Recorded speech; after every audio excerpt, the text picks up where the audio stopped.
Bouba Ndour nee na est-ce que duñu xool lan mooy responsabilité FMI ci li nga xam ne moo xew Sénégal ci wàllum détournement portant à plus de 600 milliards Bouba Ndour est-ce que yow xam nga lan mooy objectif et non le rôle mais l'objectif du FMI et de la Banque mondiale est-ce que xam nga ko boo ko xamoon doo poser question bi nga poser objectif FMI ak Banque mondiale mooy naka la ñuy def ba surendetter les pays pauvres pays yi nga xam ne ils disposent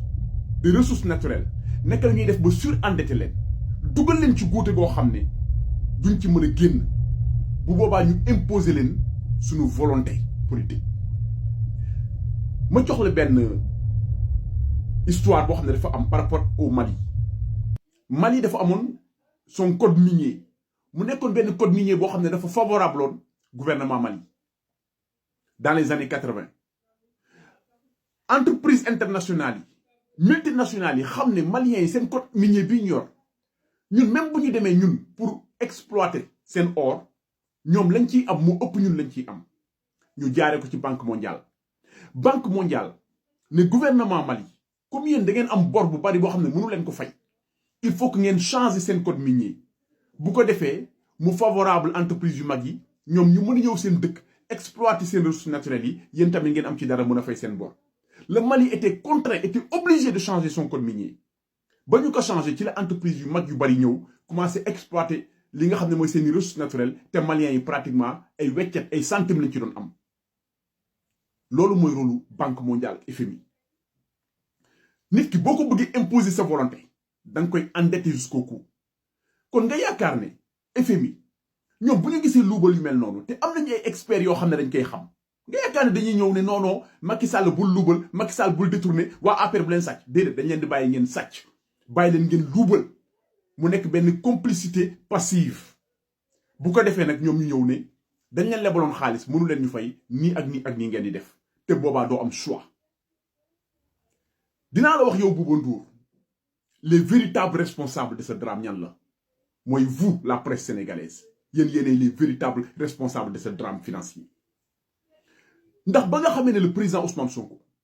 mu ngi taxaw di dénoncer naan diw luubal na alal diw sàcc na ay milliards diw sàcc na ay milliards ce n'est pas pour rien yéen la presse ñu leen di woowee le quatrième pouvoir après l'exécutif le parlement et le judiciaire ce n'est pas pour rien ñu leen di woowee le quatrième pouvoir parce que yéen da ngeen war a am benn action de contrôle sur les agissements du gouvernement Ousmane Sonko bu génnee ne Mamour Diallo sàcc na 94 milliards te xaalis bi ci sunu gafa ga la ko jëlee une presse responsable da ngay diligenter benn enquête am ay journalistes yoo xam ne ce sont des journalistes d'investigation ñu génn dem dox ko dem enquête ndax ñoom ñoo am yéen a am prérogative am crédibilité am possibilité encadré par la loi ngeen dem def seen enquête ba xam effectivement lii Ousmane Sonko wax dëgg la wala du dëgg parce que encore une fois ça touche le trésor sénégalais mais yéen la presse yéen yéenee toog seen plateau yi di ŋaañ Ousmane Sonko li mu leen doon wax donc yéen yéenee les véritables responsables coupables de quoi non-assistance à peuple en danger